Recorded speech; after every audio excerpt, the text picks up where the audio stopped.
भानपुर गांव एक ऐसा गांव था जहां दिन भर गांव आवाजों और ठहाकों से गूंजता रहता था। गांव में रोज बाजार भरता, लोग अपने अपने कारोबार में व्यस्त रहते। कोई फल फ्रूट बेचता तो कोई मिठाई। हमेशा चिल्लम चिल्ली, पर इतनी चहल पहल के पीछे एक गहरा राज छुपा हुआ था। गांव में जैसे ही सूरज डूबता, शाम के 7 बजे गांव में शांति छा जाती, मानो गांव में कोई रहता ही ना हो, एकदम वीरान।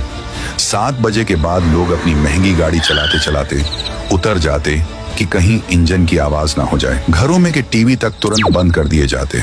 इतना ही नहीं, अगर 7 बजे के बाद कोई बच्चा गलती से रो भी पड़ता तो माएं डर के मारे उसका मुंह बंद कर दिया करती, जिससे रोने की आवाज ना आए। एक शाम 7 बजे के बाद एक आदमी किसी जरूरी काम से दबे पांव बिना कोई आवाज करे जा रहा था। गली में तभी उसके सामने से एक चूहा गुजरा। चूहे को देख आदमी के मुंह से एक जोर की चीख निकल गई। बस पलक झपकते ही उस आदमी के वहीं जगह पर चिथड़े उड़ गए। सबके साथ ऐसा ही होता। जिसने भी भले ही गलती से जरा सी भी आवाज की तो उसका यही हालत होता। लोग 7 बजे के बाद डर के साये में जीते थे।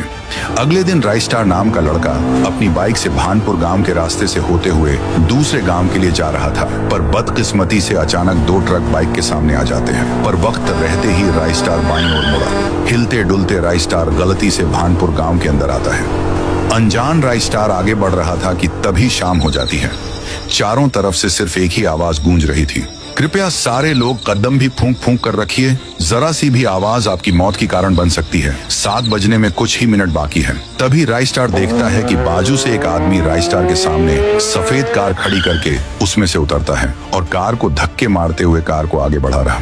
उस आदमी ने जैसे ही कार पार्क की, राइस्टार हैरानी से बाइक से उतर के उस आदमी के पास चला जाता है और उसे कहने लगता है, अरे भाई, मुझे एक बात बताओ कि तुम गाड़ी चलाते चलाते अचानक धक्के मारने क्यों लगे थे? क्या तुम्हारी गाड़ी खराब हो गई है? और ये जो सब लोग दबे पांव चल रहे हैं, ये अजीब सी खामोशी और फुसफुसाहट क्या है? वो आदमी पसीने में भीगा हुआ था। उसने घबरा कर कहा, तुम्हें अगर अपनी जान प्यारी है और मरना नहीं है तो अपना मुंह बंद रखो। 7 बजने को केवल 2 मिनट ही रह गए हैं बस। तुम दूसरे गाँव के लगते हो, इसलिए अनजान हो। चलो मेरे घर में जल्दी से, पर याद रखना अंदर जाकर जरा सी भी आवाज मत करना, वरना हमारी खैर नहीं। राइस्टार को कुछ समझ नहीं आया, पर उस आदमी की आंखों में खौफ देखकर वो चुपचाप उसके पीछे पीछे उसके घर के अंदर चला गया। अंदर राइस्टार ने पूछा, अरे अब बता भी दो कि तुम लोग इतना डरे हुए क्यों हो? ऐसा क्या है 7 बजे के बाद? पर वह आदमी राइस्टार को चुप रहने का इशारा करता रहा। राइस्टार के पास चुप रहने के अलावा कोई और रास्ता नहीं था। उस रात उसे सिर्फ अपनी धड़कनों की आवाज आ रही थी। अगली सुबह होते ही राइस्टार का सब्र जवाब दे गया। वो उस आदमी पर गुस्से से चिल्लाया,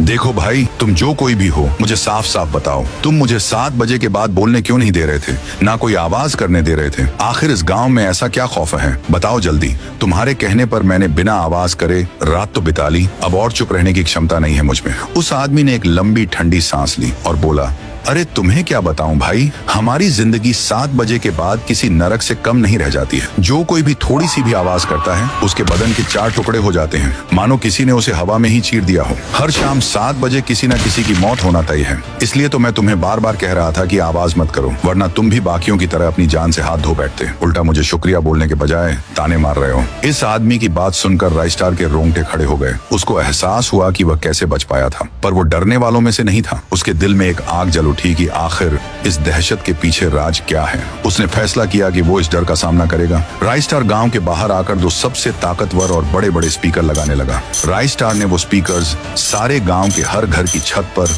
हर ऊंचे पेड़ पर और टावर पर लगा दिए और उन सबको एक साथ जोड़ दिया। शाम हुई, 7 बज गए। गांव में मौत का सन्नाटा छा गया।